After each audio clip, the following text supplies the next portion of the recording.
I'm Yildiz Cruz, the curator of this photo exhibit commemorating the 50th anniversary of the 1951 San Francisco Peace Treaty Conference. I have selected 4 clips to highlight aspects of the exhibit. What's important about this photograph is that Truman had assembled a bipartisan coalition of both Republicans as well as Democrats. And he was very mindful of Woodrow Wilson's difficulty and impossibility of passing the Versailles Peace Treaty in 1919 because of the isolationists and their dislike of the United Nations, or at that time the League of Nations. So Truman was not going to have this happen again, and so assembled the top leaders from both parties to be members of the U.S. delegation to the peace conference.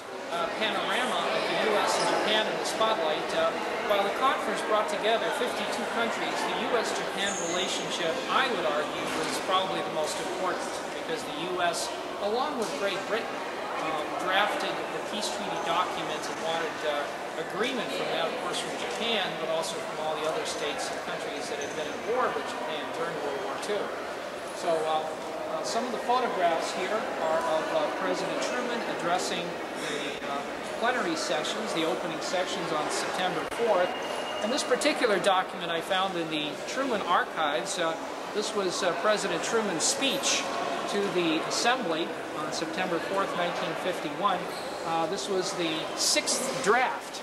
And so some of the more interesting features here were that the adjectives applied to General of the Army Douglas MacArthur were stricken under, and so under the brilliant leadership of MacArthur was deleted by Truman, and instead the able successor, General Matthew Ridgway, was penciled in. So obviously Truman had no use for MacArthur and didn't want to embellish his reputation in any way in this major address that he was making. Shorn of its empire, but as the Chronicle said, how now Japan was going to be placed within the camp of the free world. It was going to be an ally of the United States, no longer a rival. The other photographs indicate the different new extensions of this new relationship. This photograph was of the major art exhibit that was put together in the Asian Art Museum.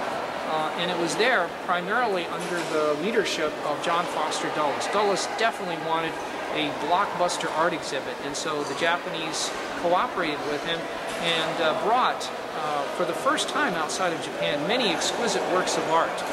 And so this is a photograph of Dulles with Mrs. Dulles and Mrs. Atchison at the time of the peace conference, viewing some of the Japanese art that had been brought specifically for this occasion.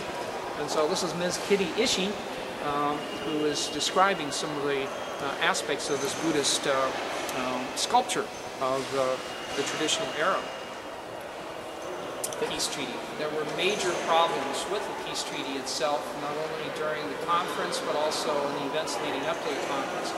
Some of the shortcomings and some of the flaws in the peace treaty conference were that Korea was not really represented at all. China was not represented at all.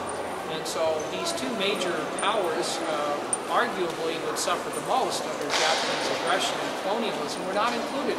So we decided to include 2 panels on the Peace Treaty Conference to indicate some of the flawed aspects to the conference and to the proceedings.